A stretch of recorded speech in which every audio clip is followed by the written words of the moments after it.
काफी ठंड है। अरे जनवरी महीने में ठंड तो होगी। यहाँ तो बम्बई से खास लोग घूमने के लिए आते हैं जून के महीने में, गर्मी से बचने के लिए। जैसे कलकत्ते से दार्जिलिंग चले जाते हैं। चलिए आइए। ये भी दार्जिलिंग का छोटा भाई है। अरे आज देशपांडे साहब। हाँ। अरे तुम विजिट का रास्ता कैसे खुल गया आज? अरे इस ठंड में तुम्हारे पास कौन आएगा सौरभ? सभी कमरे खाली होंगे तभी तो चला आया। खाली है ना? अरे 2 महीने से सब खाली है। हाँ। खाली तुम 2 पहला आदमी है जो इधर आया। ये हैं हमारे कलकत्ता के मित्र योमकेश बख्शी। पहली बार बम्बई आए हैं। सोचा इन्हें हमारे पुणे और महाबलेश्वर घुमा लाओ। बस आज ही पुणे से आ रहा हूँ। और ये है सोहराब होम जी। पहले बम्बई में थे, अब इस होटल के मालिक हैं। बस 2 ही महीने हुए, इसे खरीदा ही नहीं। मैं चलता हूँ, कल मिलते हैं। ठीक है। आइए आइए।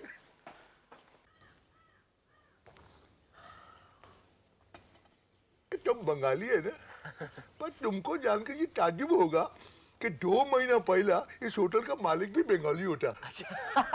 क्या कह रहे हैं? बंगाली ने इतनी दूर आकर होटल खोल लिया? जी हाँ, लेकिन उसका एक और पार्टनर होता, गुजराती। आप तो बम्बई के रहने वाले हैं, तो यहाँ इतनी ठंड में क्या कर रहे हैं? होटल तो खाली है। फिलहाल खाली है, पर मार्च महीने के बाद में लोगों का आना जाना शुरू हो जाता है। उससे पहले सब सज धज के ये रखना पड़ता ना। और फिर इतना बड़ा एरिया, इसकी भी तो देखभाल करनी पड़ती है ना। चले देखे। चलो चले।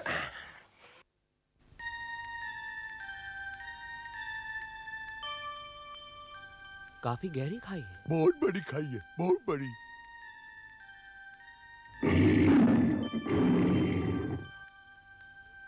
ये आवाज कैसी है? ये शेर की आवाज है। यहाँ क्या शेर भी है? हाँ, यहाँ शेर, चीता, लकड़बग्गा, लोबड़ी सभी रहते हैं। ये शेर की आवाज जो तुमने सुनी ना, उसे इंसान के खून का चस्का लगा हुआ है, इसलिए जगह छोड़ के नहीं जाता।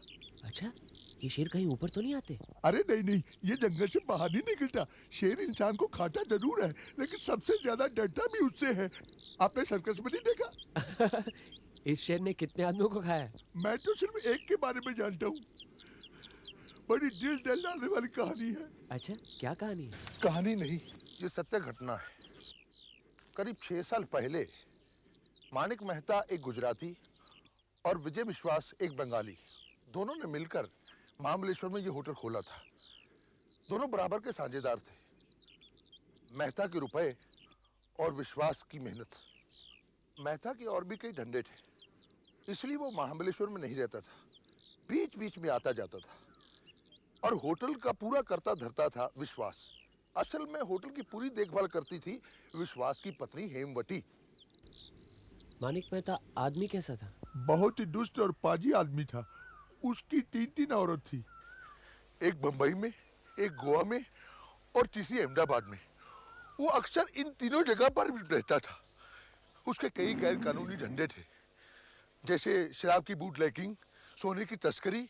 कई बार उसका बाल पकड़ा गया, पर उसको कोई नहीं पकड़ पाया। विश्वास और उसकी पत्नी के मैनेजमेंट से कुछ ही दिनों में वो होटल खूब जम गया। सारा खर्चा निकाल के नेट इनकम होती थी करीब 35 से 40 हजार रुपया। सीजन खत्म होने के बाद में मेहता वहां आता और अपना हिस्सा ले जाता या उसे बैंक में जमा करा देता। पिछले 6 साल से मैं हर साल उसी होटल में ठहरता था। मुझे वो होटल बहुत अच्छा लगता था और मन ही मन कभी इच्छा होती थी कि मैं भी ऐसा होटल खोलूं। मुझे यहाँ की सब चीज अच्छी लगती थी। पुराने ग्राहक होने की वजह से हेमवती मेरा खास ख्याल रखती थी। मिस्टर होम जी, अगले साल जब आप आएंगे तो हमें यहाँ नहीं देख पाएंगे। अरे क्यों नहीं देख पाएंगे? होटल बेचने का सोच रहे हैं। हमारे पार्टनर ये होटल बेचना चाहते हैं और हम भी राजी हो गए हैं। वैसे भी यहाँ की सर्दी अब मेरे पति को बर्दाश्त नहीं होती। हम सोच रहे हैं हम बंगाल चले जाएं। जब से शादी हुई है बाहर ही रहें। ये तो बड़े अफसोस की बात है। तुम दोनों की वजह से तो ये होटल पॉपुलर हुआ है। वो तो है, इस होटल को हमने अपने बच्चे की तरह पाला पोसा है। इसे छोड़कर हमें भी अफसोस होगा, लेकिन कोई बात नहीं, मैं विश्वास से बात करता हूँ। हाँ होमी जी, बात तो बिल्कुल सही है। मिस्टर मानिक मेहता को पैसे की जरूरत है और मैं यहाँ रहना नहीं चाहता। ठीक है, जाने वाले को कोई रोक तो सकता नहीं। कोई खरीदार मिला? क्यों, आप ही तो कहते थे ऐसी जगह में इस तरह का अगर होटल मिल जाए तो मैं खरीद सकता हूँ। आप क्यों नहीं खरीद लेते? मैं खरीद सकता है, तुम्हारे पार्टनर का शेयर मैं खरीद लेता है। नो नो सॉरी, हम तो सारा का सारा होटल बेचना चाहते हैं। ठीक है, कितना मांगता है तुमको? तुम्हारा पार्टनर किधर है? मिस्टर मेहता इस समय हिंदुस्तान के बाहर है। इस होटल को बेचने के लिए मुझे पावर ऑफ अटॉर्नी दे गए हैं। मैं आपको दिखा सकता हूँ। आखिर 90,000 में फैसला हुआ, लेकिन प्रॉपर्टी खरीदना तो 2-4 दिन का काम तो नहीं है ना। दलील दस्तावेज तैयार करवाना, वकीलों से मशवरा करना, रजिस्ट्री ऑफिस के दफ्तर के चक्कर लगाना, ये करते करते 2 महीना गुजर गया। जिस दिन रजिस्ट्रेशन हुआ उसके दूसरे रात को 9 बजे माणिक मेहता महाबलेश्वर से 2 किलोमीटर दूर गाड़ी छोड़कर पैदल होटल में आया।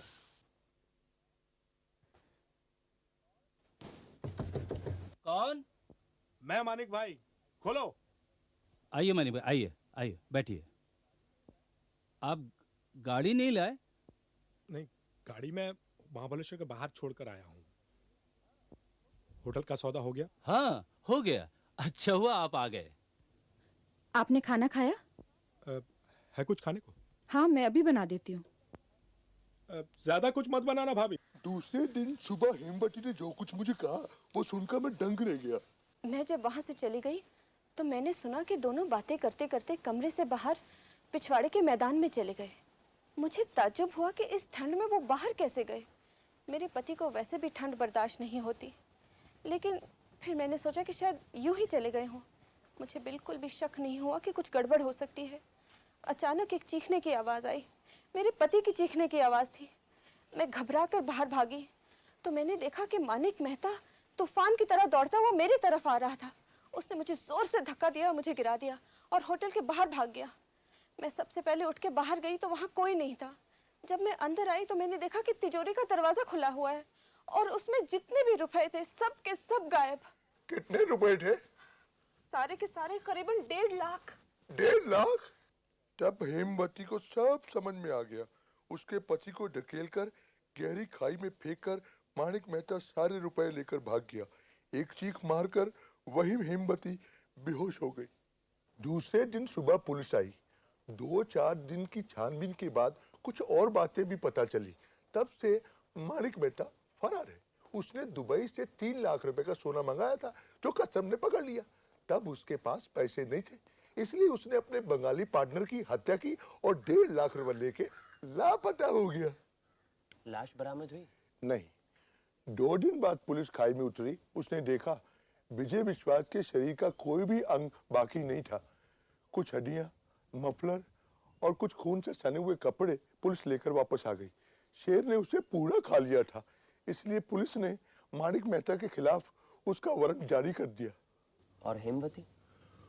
उस बेचारी विधवा की तो हालत आप समझ ही सकते हैं।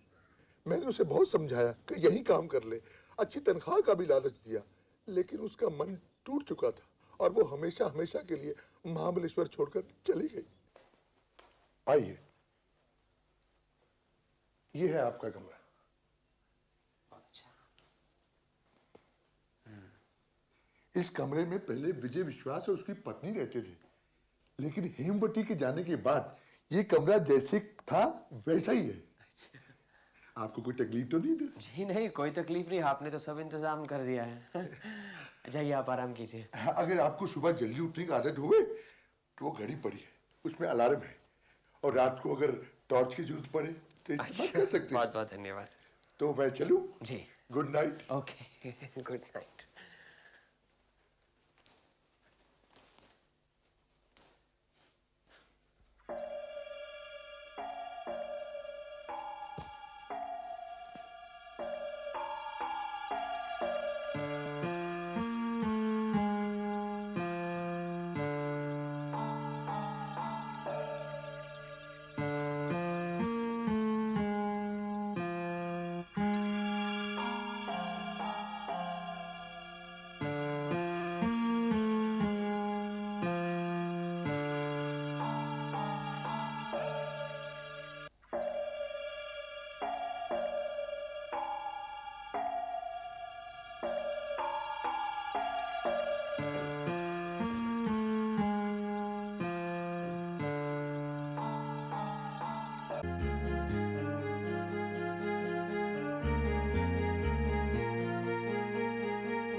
बजे का अलार्म? मैंने तो 7 बजे का लगाया था। पहली रात नींद तो ठीक से आई ना? वो तो ठीक थी, लेकिन आपका जो टाइम पीस है क्या वो जब चाहे बज उठता है? नहीं तो क्यों? कल रात को 2 बजे ही बज उठा और मैंने अलार्म 7 बजे का लगाया था। अरे टाइम पीस है, खराब हो गया होगा। मेरे पास दूसरा भी है, मैं बदली कर देगा। नहीं नहीं, उसकी कोई जरूरत नहीं, मैंने तो यूं ही लगा लिया था। वैसे तो जरूरत नहीं, बस पड़ा था लगा लिया। अरे आइए आइए देशपांडे साहब। आओ आओ। अरे सखाराम, एक चाय लाओ रे। अरे नहीं नहीं सोरा, मुझे चाय नहीं चाहिए। चाय पी क्या? बोलो क्या चल रहा है? अरे कुछ नहीं देशपांडे, मैं विजय विश्वास की मौत के बारे में इनको बता रहा था। अरे वही जिसको शेर खा गया। अच्छा अच्छा, बस यही बात मुझे आखिर थी। अभी व्योमकेश जी आप ही बताइए, क्या शेर मुर्दे को खा सकता है? भाई गोश्त ताजा है या बासी, इससे शेर को क्या फर्क पड़ता है? ये बात नहीं व्योमकेश, सवाल ये है, नंबर 1, विजय विश्वास काफी ऊंचाई से नीचे गिर पड़ा। वो खुद गिरा या उसे किसी ने धकेला, जो भी हो वो गिरते ही मर गया। फिर घूमते घूमते शेर चला और देखा तो डिनर तैयार। या ऐसे भी हो सकता है वो शेर पर ही गिरा हो और फिर शेर ने गुस्से में आके उसे खा डाला। ये भी हो सकता है। नंबर 2, विजय विश्वास का हमारे बैंक में एक अकाउंट था। जिस रात उसकी मौत हुई उसी दिन उसने अपना अकाउंट बंद कर दिया। क्यों? नंबर 3, बस बस देशपांडे साहब, इनका कहना है कि दाल में कुछ काला। काला है। मैंने लाख समझाया कि जब दोनों ने अपना होटल बेच दिया है तो जाहिर है दोनों महाबलेश्वर छोड़कर चले गए होंगे और इसलिए अपना अकाउंट बंद कर दिया होगा। लेकिन मेहता ने तो अपने रुपए नहीं निकाले। आज भी उनके अकाउंट में 20,000 पड़े हैं। अरे पढ़े हैं तो एक दिन आके निकाल के ले जाएगा। निकालेगा कैसे? पुलिस न पकड़ेगी उसे। आपका क्या ख्याल है? मेरी थियरी कुछ अलग है। मेरा ख्याल है ये मेहता और हेमवती की मिली भगत है। आपने हेमवती को देखा नहीं, बड़ी चटकदार औरत है, और वो मेहता रुपए पैसे वाला। और उधर वो बंगाली विश्वास कड़का, दोनों ने मिलकर बंगाली विश्वास को रास्ते से हटा दिया। हेमवती जरूर मेहता के साथ कहीं रहती होगी। पर मेटा की तो 3 औरत पहले से है, चौथी किधर रखेगा? अरे बाबा जी, जिसे 3 बीवियों को पालने का शौक है उसके लिए चौथी या 5वीं क्या परेशानी? व्योमकेश, ये हमारे होमजी बाबा आज भी बैचलर, इन्हें ये सब क्रिया चरित्र कुछ नहीं मालूम।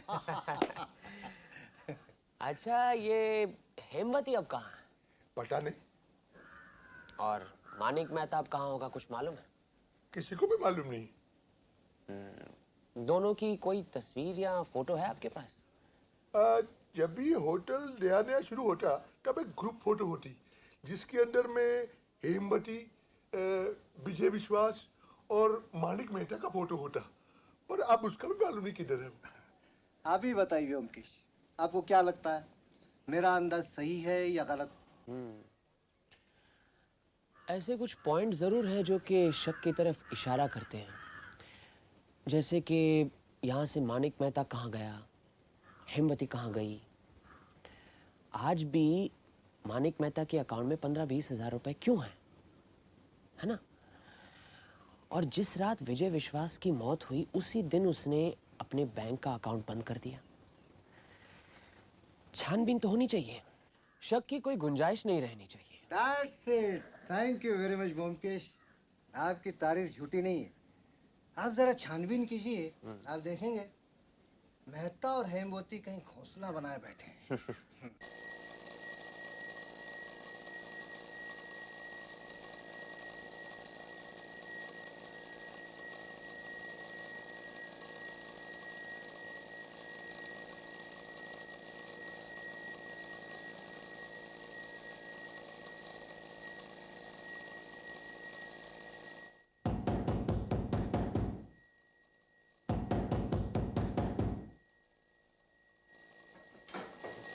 क्या बात है मिस्टर बख्शी? माफ कीजिए आपको रात 2 बजे डिस्टर्ब किया, लेकिन देखिए इस घड़ी का अलार्म 2 बजे बज रहा है। वो मैंने तो घड़ी बदल दिया था। लेकिन मैंने तो इसका अलार्म भी सेट नहीं किया। कहीं आप मुझसे मजाक तो नहीं कर रहे? मुझे डराने के लिए तो नहीं आपने ये? क्या बात करते हैं मिस्टर बख्शी, ये भी कोई मजाक है किसी को रात को 2 बजे उठाने का? अच्छा कोई बात नहीं, चलिए सो जाते हैं, कल इसका मुआयना करवाते हैं। Please don't mind. Good night. Good night.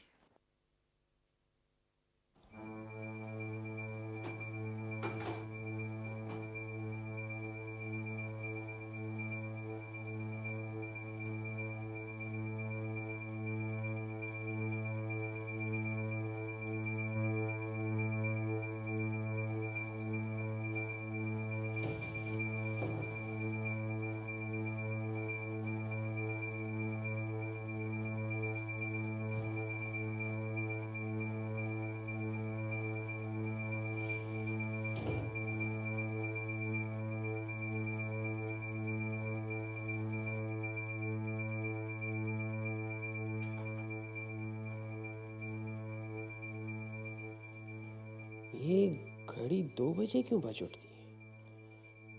इसी कमरे में विजय विश्वास और उसकी पत्नी भी रहती थी। विजय का खून हो गया, कहीं उसकी प्रेत आत्मा तो यहाँ मंडरा नहीं रही?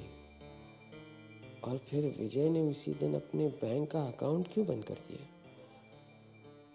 फिर मानिक मेहता कहाँ गायब हो गया? क्या हेमवती सचमुच खराब औरत थी? अपने पति को भी मरवा दिया? यकीन तो नहीं होता। दोनों का फोटो भी गायब है। मनुष्य का चरित्र भी अजीब है, लेकिन कहीं कुछ गड़बड़ जरूर है। Mr Bakshi, Mr Bakshi, Mr Byomkesh. Good morning. Good morning. क्या बात है मैं? हाँ? 10 बजने को आया। 10 बज गए? हाँ, तुम बाहर नहीं आया, हम समझा जाने क्या बात है। हम बोले तुम्हारा तबीयत तो ठीक है ना? नहीं, नींद ही नहीं खुली। अलार्म नहीं लगाया होगा? अरे अलार्म तो सही सलामत अलमारी में है, उसे कपड़ों में दबा कर रखा है कि कहीं बज उठे तो नींद कम से कम खराब ना हो। अच्छा, उसे भी लेते आना। अच्छा।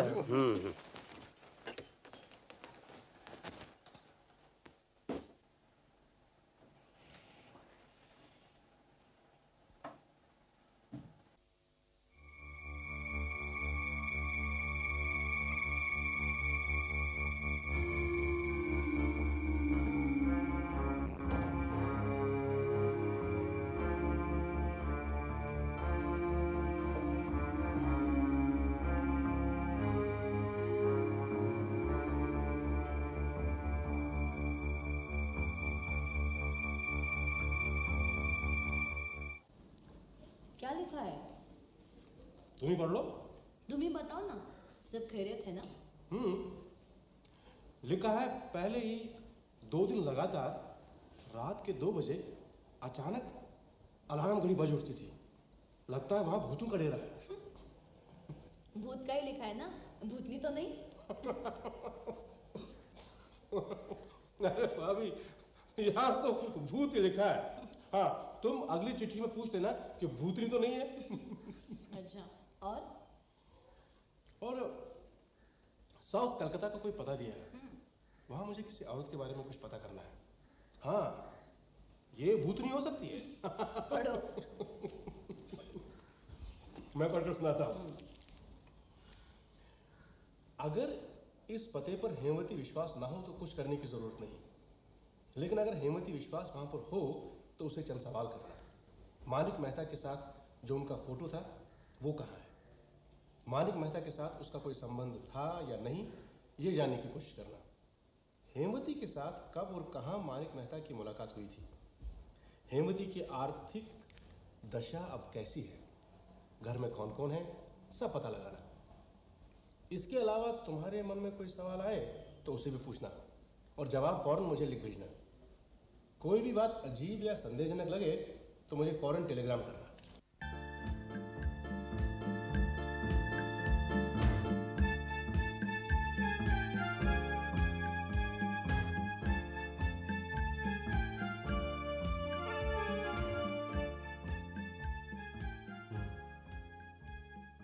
सुरेश, तुम एक काम करो, तुम उस पेड़ के पास खड़े रहो। ठीक है, मैं अंदर जाता हूँ, मुझे देर भी हो सकती है।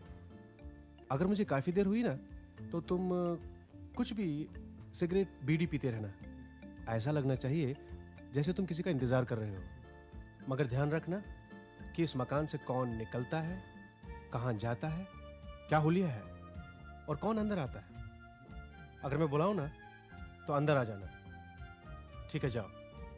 अरे जाओ ना, खड़े खड़े क्या देख रहे हो? एक सिगरेट तो दो।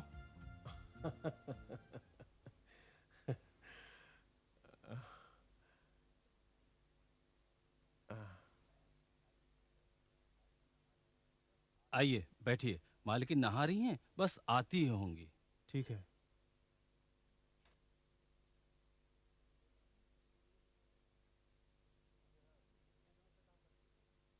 तुम यहाँ कितने दिनों से काम करते हो?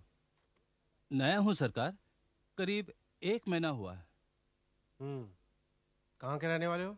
जी, फरीदपुर का हुजूर। यहाँ कलकत्ता में कितने दिनों से हो? जी, कलकत्ता करीब 3 साल हो गए हुजूर। अच्छा अच्छा अच्छा। ये यहाँ इस घर में कितने लोग रहते हैं? जी, मालकिन अकेली रहती है सरकार। मालकिन अकेली रहती है? कोई मर्द नहीं रहता? मैं हूं ना सरकार उनकी देखभाल के लिए। मेरा मतलब है यहाँ कोई आता जाता नहीं है? नहीं सरकार, आप ही पहले आदमी हैं। अच्छा। रघु, तुम जाके गुसलखाना धो दो और जो कपड़े हैं उनको धो के सुखा देना। जी मालकिन। आप बैठिए। आप महाबलेश्वर से आए हैं? जी नहीं, मेरे मित्र ब्योमकेश बख्शी महाबलेश्वर घूमने गए हैं। उन्होंने मुझे एक चिट्ठी लिखी है, कहा कि मैं आपसे मिलूं। आप भी बैठिए ना। तो क्या मानिक मेहता पकड़ा गया? जी नहीं, अभी नहीं। तो मुझसे क्या जरूरत है? मेरे मित्र ब्योमकेश बख्शी ने कहा है कि मैं आपसे मिलूं। ब्योमकेश बख्शी कौन है? पुलिस का आदमी है? ब्योमकेश बख्शी का नाम नहीं सुना? कलकत्ते के मशहूर जासूस हैं। उनका जिंदगी में एक ही मकसद है, सत्य की खोज करना। मेरा वक्त ज्यादातर बंगाल के बाहर ही कटा है। यहाँ के हालचाल का कुछ पता नहीं। वैसे भी मैं घर से ज्यादा बाहर नहीं निकलती। माफ कीजिए, दरअसल मानिक मेहता को पकड़ने के लिए ही ब्योमकेश बख्शी आपसे कुछ सवाल करना चाहते हैं। आप ये बताइए कि मानिक मेहता से सबसे पहले आपकी मुलाकात कब और कहाँ हुई? 6 साल पहले। उस वक्त अहमदाबाद में हमारा एक छोटा सा होटल था। पता नहीं वो कौन सी मनहूस घड़ी थी जब उनसे मुलाकात हुई।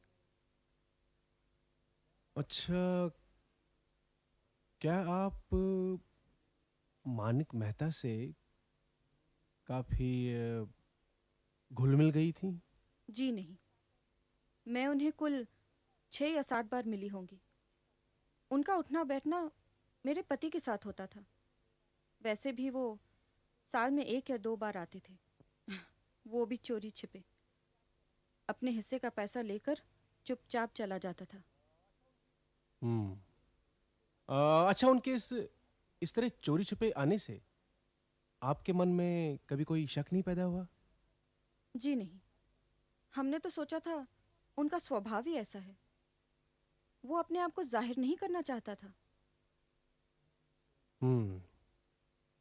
उनकी कोई तस्वीर है? एक तस्वीर थी, ग्रुप फोटो, सयाद्री होटल के दफ्तर में लटकी हुई थी। जिस रात मेरे पति गुजर गए, उस दिन के बाद वो फोटो भी गायब थी वहां से। उस रात ऑफिस की अलमारी में कितना रुपया था? कुछ ठीक नहीं कह सकती, करीबन 1.5 लाख होगा। और वो सारा रुपया लेकर मानिक मेहता भाग गया? और कौन लेगा? अच्छा, बहुत बहुत धन्यवाद। आपको काफी तकलीफ दी। मैं आज ही ब्योमकेश बाबू को चिट्ठी लिखूंगा और आपसे इस मुलाकात के बारे में भी लिखूंगा। अगर जरूरत पड़ी तो फिर आऊंगा। जरूर, लेकिन मैं यहाँ रहती हूँ ये आपके मित्र को कैसे पता चला? मैंने तो अपना पता किसी को नहीं दिया।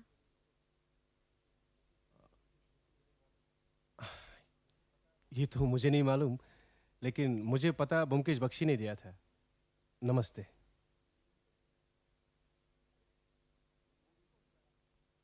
अरे काफी वक्त लगा दिया, काम बना? हेमवती से मुलाकात तो हो गई, उसे जो पूछना था पूछ लिया, लेकिन काम बना कि नहीं कह नहीं सकता। मानिक मेहता कहाँ है इस बात का पता नहीं चला। चलो। जी।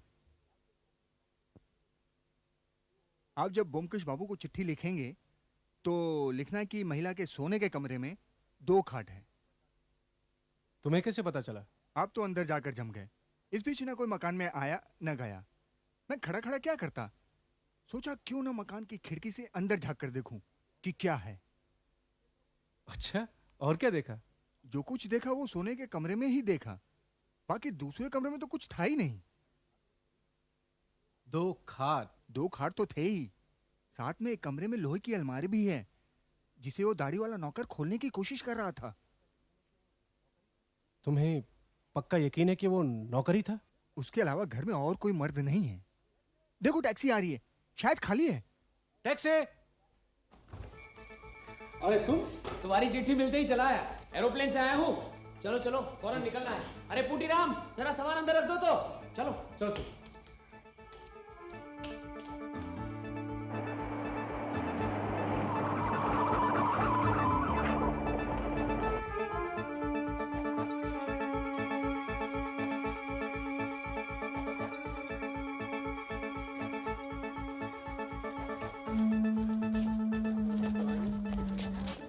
अरे ये दरवाजा तो खुला है। ए रखल, चलो अंदर देखो कोई आए कि नहीं। मुझे नहीं लगता कोई है, वरना इस तरह खिड़की दरवाजे खुले छोड़कर नहीं जाते। सर कोई नहीं है। हाँ? लगता है चिड़िया उड़ गई। चलिए सर। अब बताओ ना क्या बात है। पहले मैं अजीत से 2-4 सवाल पूछूंगा। पहला ये कि उस रात को मानिक मेहता विजय विश्वास का खून करने उसे खाई के नजदीक क्यों ले गया? और विजय विश्वास अंधेरी रात में यूं ही खाई के नजदीक उसके साथ क्यों चला गया? अब खाई में फेंकने के लिए खाई के नजदीक नहीं ले जाएगा क्या? अच्छा। अब विजय विश्वास उसके साथ क्यों गया ये नहीं मालूम। दूसरा सवाल, उसी दिन विजय विश्वास ने अपने बैंक के अकाउंट से सारा पैसा निकालकर अकाउंट बंद कर दिया, क्यों? क्या मालूम। तीसरा सवाल, मानिक मेहता के अकाउंट में अब भी 20,000 रुपए हैं, क्यों? अरे भाई, मानिक मेहता कहीं छुपा बैठा है, अगर वो कहीं पैसे लेने आएगा तो पकड़ा नहीं जाएगा। हाँ, अच्छा। अब ये बताओ, जिस दिन तुम हेमवती से मिलने गए, सर्दी की शाम थी, और नौकर ने आकर बताया कि वो स्नान करने गई है, तो तुम्हें क्या कोई शक नहीं हुआ? शक क्यों होगा? अच्छा। 5वां सवाल, नौकर पर क्या शक नहीं गया? नौकर पे शक करने की कोई वजह ही नहीं थी। कुछ ही दिनों से वहां वो काम कर रहा था। हाँ, अगर ये सच है कि वो अलमारी खोलने की कोशिश कर रहा था तो दूसरी बात है। बिल्कुल भोलेनाथ के भोलेनाथ हो तुम। हाँ, नौकर अलमारी खोलने की कोशिश जरूर कर रहा था, लेकिन चोरी करने के लिए नहीं। महाबलेश्वर में 2 लोगों ने खून करने का षड्यंत्र रचा था, उसमें एक थी हेमवती, दूसरा कौन था? हेमवती? दूसरा मानिक मेहता के अलावा और कौन हो सकता है? यही तो धोखा है, बहुत बड़ा धोखा। हेमवती ने षड्यंत्र रचा अपने पति के साथ, मानिक मेहता के साथ नहीं। हाँ, हेमवती में और जो कोई भी दोष हो, लेकिन पतिव्रता थी, इसमें कोई शक की बात नहीं। ये तुम क्या कह रहे हो? अब जो कुछ भी कह रहा हूँ ध्यान से सुनो। जब होम जी ने अपनी कहानी सुनाई तो मुझे कुछ जमी नहीं। मुझे लगा जरूर कहीं कुछ गड़बड़ है। मानिक मेहता विजय विश्वास को खाई के नजदीक क्यों ले गया? और विजय विश्वास जो कि ठंड से घबराता था, बाहर ठंड में क्यों निकल पड़ा? उसी दिन उसने बैंक से सारा पैसा क्यों निकाला? अगर कोई निकालता तो मानिक मेहता होना चाहिए ना। फिर उस दिन होटल के कमरे की अलमारी में मुझे एक कागज़ का टुकड़ा मिला। उस पर कलकत्ते की उपनगरी का एक पता लिखा हुआ था। तब बात कुछ समझ में आई, लेकिन जब तुम्हारी हेमवती से भेंट की चिट्ठी मिली ना, तब मामला साफ हो गया। मैंने वहाँ के इंस्पेक्टर आप्टे को सब बता दिया। उन्होंने आगे कलकत्ता पुलिस को इत्तला दी और फिर उन्होंने मेरे एरोप्लेन में यहाँ आने का बंदोबस्त कर लिया। अब ये बात तो साफ है कि हेमवती और विजय विश्वास आज भी फरार है, लेकिन किसका खून हुआ है और खूनी कौन है, इस बात का पता चल गया। कैसे पता चल गया? मुझे तो कुछ समझ में नहीं आया।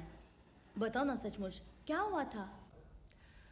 अब सच क्या है ये तो हेमवती और विजय विश्वास ही बता सकते हैं, लेकिन एक ना एक दिन जरूर पकड़े जाएंगे, इसमें कोई शक नहीं।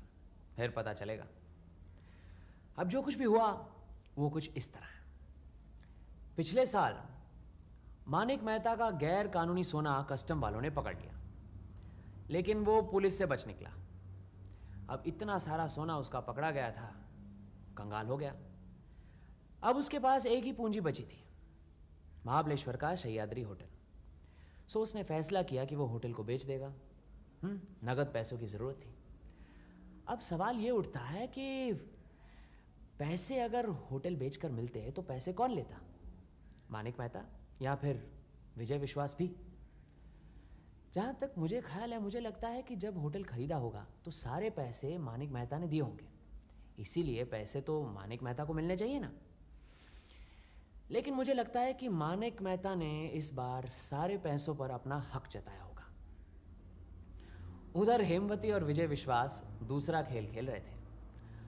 उनका स्वभाव अपराध की तरफ झुका हुआ था, इसमें कोई शक नहीं। वो चाहते थे कि सारा पैसा हड़प लें। हाँ, मानिक मेहता पुलिस की नज़रों में अपराधी था, इसमें कोई शक नहीं। इसीलिए उन्होंने सोचा कि अगर वो सारा दोष मानिक मेहता के सर मढ़ देंगे तो कोई शक नहीं करेगा। फिर कलकत्ते की उपनगरी में मकान का बंदोबस्त उन्होंने कैसे किया ये तो मुझे पता नहीं। हाँ, पता लगाया जा सकता है, लेकिन वो बात की बात है। मकान का पता हेमवती ने एक छोटे से कागज के टुकड़े पर लिख डाला और फिर उस कागज के टुकड़े को उसने अलमारी में रख दिया ताकि पता उसे याद रहे। लेकिन पता तो उसे खैर थोड़े दिनों बाद जुबानी हो गया था, लेकिन वो कागज का टुकड़ा अलमारी में भूल गई थी और यही उसकी सबसे बड़ी भूल थी। फिर एक रात किसी को कोई शक न हो, कोई जान न पाए, मानिक मेहता अपनी गाड़ी महाबलेश्वर के बाहर छोड़कर पैदल सह्याद्री होटल की तरफ निकल पड़ा। आइए मानिक भाई, आइए बैठिए। आप गाड़ी नहीं लाए? नहीं, गाड़ी मैं महाबलेश्वर के बाहर छोड़ आया। अच्छा अच्छा। होटल का सौदा हो गया? हाँ, हो गया। अच्छा हुआ आप आ गए। आपने खाना खाया? है कुछ खाने को? हाँ, मैं अभी बना देती हूँ। ज्यादा कुछ मत बनाना भाभी। आज रात मैं यहीं रहूंगा। अच्छा। कल चला जाऊंगा। पैसे मिल गए? हाँ, निकालो। नहीं नहीं नहीं, कल ले लूंगा।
हेमवती होटल में ही रह गई। लड़की है हिम्मत वाली, सब कुछ संभाल लिया। एक ही साक्षी थी, उसने जो कुछ कहा पुलिस को मानना पड़ा, ना मानने की तो गुंजाइश थी नहीं। और फिर मानिक मेहता तो पहले से ही अपराधी था। फिर विजय विश्वास और हेमवती कलकत्ते की उपनगरी में रहने लगे। रुपया पैसा तो उनके पास था ही, चाहते तो ऐशो आराम से शहर में रह सकते थे, लेकिन उन्होंने ऐसा नहीं किया। बड़े होशियार थे। फिर जब तुम हेमवती से मिलने गए और तुमने महाबलेश्वर का जिक्र किया तो चौंकी तो होगी, लेकिन घबराई नहीं। उसने अपना प्लान शुरू किया। वहां तुम्हें बैठक में बिठवा कर खुद घुसलखाने में चली गई और विधवा का वेश धारण किया। तुम्हें तो ये बात खटकनी थी अजीत, अरे जाड़े के मौसम में क्या कोई स्नान करने जाता है? फिर जब तुमने मेरा जिक्र किया वो सब भाप गई। उधर रमेश ने देखा कि सोने के कमरे में 2 खाट हैं, और ये भी देखा कि नौकर अलमारी खोलने की कोशिश कर रहा है। जब मैंने तुम्हारी चिट्ठी में ये 2 बातें पढ़ी तो मैं भी सब जान गया और यहाँ चला आया, लेकिन तब तक दोनों निकल भागे थे। उस दिन तुम्हारे जाने के बाद वो समझ गए थे कि उनका यहाँ रहना ठीक नहीं है, इसलिए रुपया पैसा लेकर गायब हो गए। भाई अब मैंने पुलिस को तो सब कुछ बता दिया है, हुलिया भी बता दिया है। चोरी एक न एक दिन तो जरूर पकड़ी जाती है, सो ये भी दोनों पकड़े जाएंगे। सब तो समझ में आ गया, लेकिन मुमकेश, वो रात के 2 बजे घड़ी का अलार्म, वो कुछ अरे जब घड़ी की जांच की तो पता लगा कि घड़ी ही खराब थी। दूसरे दिन बदली ही नहीं, वो सखाराम घड़ी बदलना भूल गया। और विजय विश्वास तो हेमवती के साथ नहीं था, वो कहाँ रहता था? घर में तो सिर्फ एक नौकर था। हाँ, रघु। हे भगवान, इतना भी नहीं समझ पाए? अरे वो नौकर रघु ही विजय विश्वास था।